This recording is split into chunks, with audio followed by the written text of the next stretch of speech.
down payment gift funds. The rules nobody explains until closing. It's the Mortgage 101 podcast where real talk meets home and life. All right, your parents want to help you buy your first home. That's amazing. They have the money ready.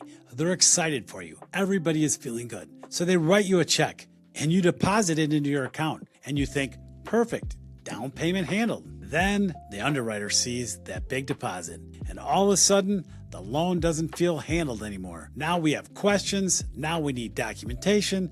Now everyone is scrambling and the closing date just starts looking a little wobbly. This happens more than people realize. The good news is it's almost always avoidable. Welcome to Manley's Mortgage Minutes. I'm Manley Haines, and every week I make mortgages simple so you can make a smart decision. Today, we're talking about down payment gift rules. More specifically, where I answer a question I hear all the time. Can my parents give me money for my down payment? The answer is yes. In many cases, they can. But this is the part nobody wants to hear about 2 days before closing. The money has to be documented the right way. Gift funds can be a fantastic tool. They can help a first-time homebuyer get into a home sooner. They can reduce the amount of money you need to save on your own. And they can help you buy instead of waiting for years. But gift money is also only helpful if the paper trail is clean. So let's make this real. Let's say you're buying a home in Brookfield for $600,000. You want to put 10% down. That's $60,000. Your parents say, we want to help you. We want to give you the full down payment. Awesome. That is a huge blessing. But before anybody moves a single dollar, here's what you need to do to make it happen. First, the gift has to come from an acceptable source. For most common loan programs, they usually mean a close family member,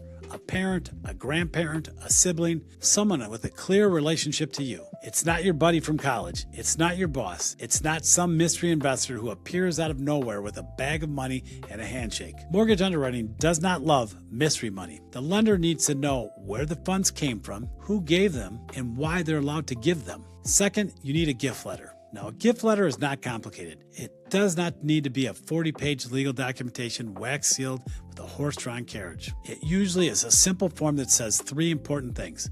1, the money is a gift. 2, there are no expectations of repayment. 3, here is the relationship between the buyer and the person giving the money. And again, no repayment piece really matters. Because if your parents are giving you $60,000, but they expect you to pay them back, that's not really a gift. That's a loan. And if that is a loan, now we may have to count the payment against your debt to income ratio. That can change your approval. That can change your buying power.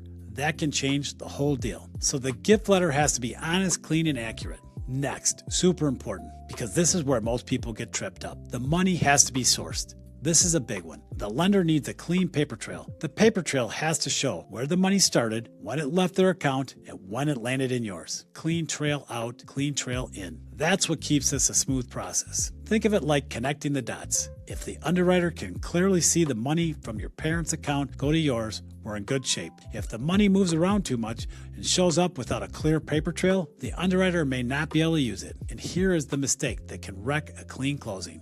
Cash. Please do not do this. If your parents hand you $60,000 in cash and you walk into the bank, that is going to create a major issue. An underwriter cannot properly source the cash. They cannot verify where it came from. They cannot confirm it was really your parents' money. They cannot tie it back to a clean account history. So now the deposit may be considered unsourced funds, and unsourced funds can never be used to close. That's where buyers get frustrated because they think, but the money is real. It's sitting right there in my account. I get it. But the mortgage approval is not just about whether the money exists. It's about whether the money can be documented. That's the difference. So the rule is simple. Keep it electronic.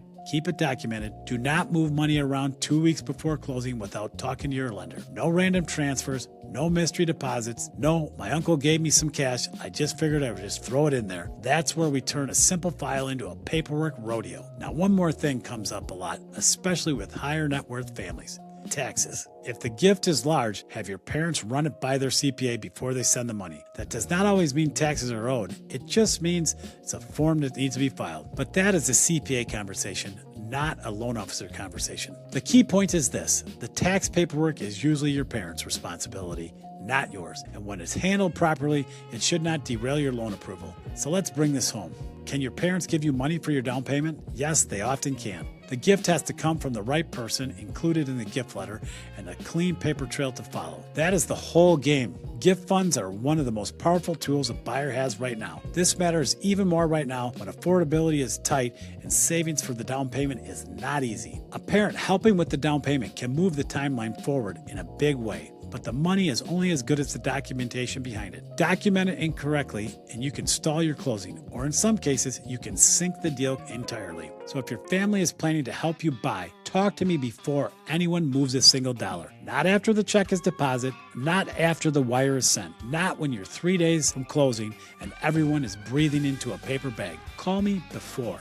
If your family wants to help you with the down payment, reach out before the money moves. We can keep it clean, simple, and on track. And check out the Mortgage 101 podcast every Wednesday. Anthony and I break down the market so you know what is going on and what to do next. I'm Manley Haines, and I'll see you next week.